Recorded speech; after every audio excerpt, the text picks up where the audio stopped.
Sunday சாப்பிட்டுட்டு எல்லாம் படுத்து தூங்கிட்டு இருந்தோம். அப்போ பார்த்தா திடீர்னு ரேடிஷன் ஹோட்டல் ஆஃபர் இன்னைக்கு தான் லாஸ்ட் டே அப்படிங்கிற மாரி மெசேஜ் வந்தது. சரி கிளம்பி போய் பார்க்கலாம். திங்ஸ் வாங்குறோமோ இல்லையோ அந்த ஹோட்டல சுத்தி பார்க்கணும் அப்படிங்கிறதுக்காக தான் மெயினா நான் வந்தேன். ஏன்னா இதுவரைக்கும் சேலம் அத்தன டைம் வந்திருக்கேன். இந்த ஹோட்டல கிராஸ் பண்ணி தான் போயிருக்கேனே தவிர உள்ள வந்ததே இல்ல. எல்லாமே அப்படியே குப்பையாட்டம் கொட்டி வச்சிருந்தாங்க. ரொம்ப சீப்பு, ரொம்ப ஆஃபர்லாம் சொல்ல முடியாது. நல்ல ஒரு 2000, 3000 இருக்க வாங்குறவங்களுக்கு இது ஆஃபரா இருக்கும். பட் ஆனா எங்களுக்கு இது ஆஃபரா தெரியல. அதெல்லாம் முடிச்சுட்டு வெயிலுக்கு ஐஸ்கிரீம் சாப்பிடலாம், ஃபலூடா சாப்பிடலாம்னு சொல்லிட்டு லக்ஷ்மி தான் வந்திருந்தோம். சாப்பிட்டு முடிச்சுட்டு நாங்கள் ஒரு 6:00 பக்கமா ஊருக்கு பெங்களூருக்கு கிளம்பியாச்சு. லாங் வீக்கெண்டுன்னு சொன்னாங்க. க்ரௌடே இல்ல அப்படிங்கிற மாரி நாங்க பேசிட்டே கிளம்பி போயிட்டுருந்தோம். மழைலாம் வர ஆரம்பிச்சுச்சு. பரவாயில்ல நம்ம 2 பேரும் ஒண்ணா போகும்போது மழை வருது. ஏன்னா இதுக்கு முன்னாடி வந்ததே இல்ல அப்படின்னு சொல்ல ஆரம்பிச்சேன். சொன்ன உடனே அந்த வந்த 4 தூத்தலும் நின்னு போயிடுச்சு.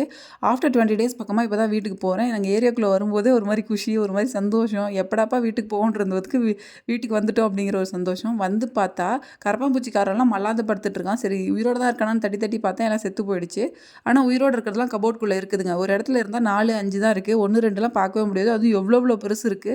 இத கிளீன் பண்றதுக்கு எனக்கு 1 வாரம் ஆகுடா சாமிங்கிற மாரி ஆயிடுச்சு.